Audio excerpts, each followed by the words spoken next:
Hi. Good morning. I am in my car between errands, so I decided to Periscope. This month of September, let me just backtrack and introduce myself. My name is Shola, Dr. Shola Ezekoli. I am your balanced life strategist, soon to become balanced living or balanced life coach. And each month I pick a theme related to one of the 5 pillars of balanced living. The 5 pillars of balanced living are your physical, mental, emotional, spiritual, and relational states. So these are the 5 pillars of balanced living. And the month of September, I'm talking about relationships. Now,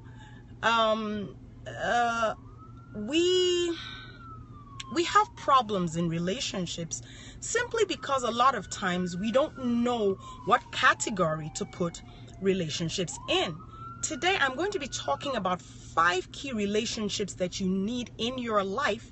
And yes, it's not really hard and fast, but it's just about giving you a guide to identify the relationships so that things don't get out of hand, so that people aren't given more credit for things that they're probably not really in your life to do. So I'll just jump right in. And the relationships can be the bane of our lives. So I'm just going to go on and start. The first category of people that we have and we need in our life are friends. We all know what friends are. Not everyone in your life is your friend. Not everyone you talk to is your friend. Not everyone you hang out with is your friend. A friend is someone whom you can trust. A friend is someone who you would tell you the truth. A friend is that person when you're in trouble, whom do you think of calling? That person is your friend. A friend of mine has a saying. She says, when you call people your friends, be sure you know what they are calling you. Okay? Friendships are usually mutual. A relationship based on external and superficial things is not really a friendship per se. Friendships are not usually instantaneous. Yeah, there are times when you just meet someone, you connect with them, and then you become friends. But usually friendships have stood the test of time. Your friend is someone who you may not have spoken for a while, and all of a sudden you jump on the phone, you call them, and boom, it's like you never even parted ways or anything of that nature. Friends typically know more about you. And having said that, they're categories of friends to their friends. Some will be closer to you than others, etc., etc. So that's friendship. Category number 2 are acquaintances. Now, if we were truthful with ourselves, a lot of people we call our friends are just acquaintances. Acquaintances are people you know, maybe you hang out with them from time to time. They may not necessarily be that invested in you, nor you in them. Your drinking buddies are usually your acquaintances, although they may be friends too. Most friendships start out as acquaintances, and then they develop over time into friendships. So the thing is, we don't hold the acquaintances to the same standards as we hold our friends. If you found out that an acquaintance was gossiping about you behind your back, you wouldn't feel as bad as you would if the person was your friend. So we have number 1, friends, and number 2, acquaintances. Now the next group is mentors. Now, in modern society, a lot of people think that they can get on in life on their own without mentors. That is not true. No matter where you are in life, you've had someone who has influenced you in some way or the other. Everybody has a mentor. It may not be direct. It could be virtual. It may be somebody you follow online a lot. Like, for example, I have a virtual mentor by the name of Michael Hyatt. I also have a number of mentors whom I actually sit down and meet with face to face. I don't want to mention their names because they might feel embarrassed. I don't have their permission. So I definitely have mentors. A mentor is someone who is going where you want to go. Now, mentors can be friendly, but the primary reason for a mentoring relationship is not friendship. It's for someone to tell you, okay, this is what you need to be doing now to get to where you need to be going. This is someone who can call you out on whatever stuff you're doing that isn't taking you to that next level where you want to be. This is somebody who can tell you, no, I really don't think you should do that, and you stop and listen. Typically friends are like, yeah, okay, well. But with mentors, it's more of a, I wouldn't say father figure, mother figure relationship, but because you could have a mentor that's younger than you. It's just that they are ahead of you in terms of where you want to go. For example, let's say you want to make $1 million, and you know someone in your life who has made $1 million. You could enter into a mentoring relationship with that person to show you the tips and tricks of how to make $1 million. And it doesn't really matter how old they are.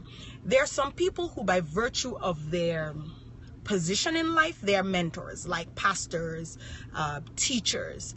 But sometimes you need to go out and find yourself a mentor to take you to the next level where you want to go. Number 4, we have proteges. Protege is the opposite of a mentor. Some people use the word mentee. So mentor, mentee, or protege. Your protege is someone that you are mentoring. So here's the thing. We all have people, you all have people who are looking up to you. We all have people who are looking up to us. And sometimes those people are either watching us as sort of trying to copy what we do, and sometimes we develop formal relationships with these people. I have people who I mentor because they've looked at my life. They've decided, okay, you know what? You have something that can teach me and take me to the next level in my life. So I have proteges. I have a few proteges. Lovely ladies. And don't fall into the trap of thinking, what do I have to offer anybody? You have a lot to offer. Where you are in life, believe it or not, someone else is struggling to get there. You may look at yourself and think, oh, what do I have? Which is what I used to do until my husband said, no, you have the capacity to mentor others. Just believe it. And shortly after that, people started to approach me to mentor them, and we've developed great relationships. And your mentor, again, your protege is someone whom will listen to you, what you have to say, give it some thought. It's not really friendship per se, although yes, sometimes you can become friends, but primarily the relationship is a mentor-protege relationship. Now, the last but not the least are your business partners, colleagues, and people in your networks. Let me tell you a story.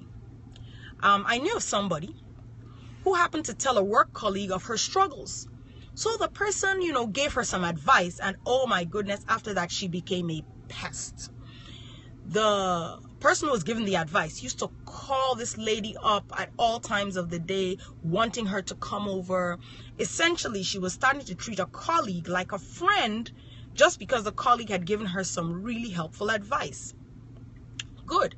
But the thing with your colleagues is that these are not the people you run to every time you have a problem. They're there for business. They're there for networking. You work with them. You can develop friendships with your colleagues, and certainly I have. So I'm not saying that to say don't be friends with your colleagues.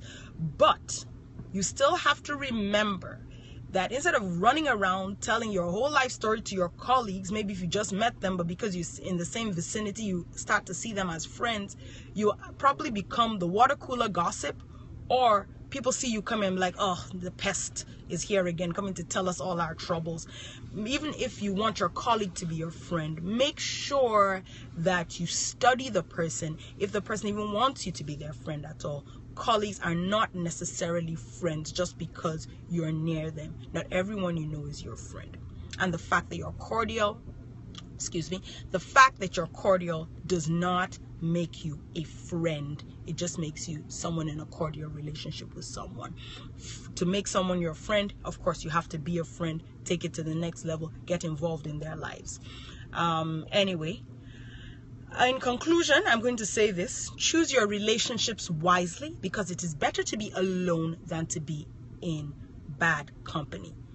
So I hope you've enjoyed this broadcast. This is me signing out, and I'll see you again next week, Tuesday. Have a wonderful day and make great relationships. Bye-bye.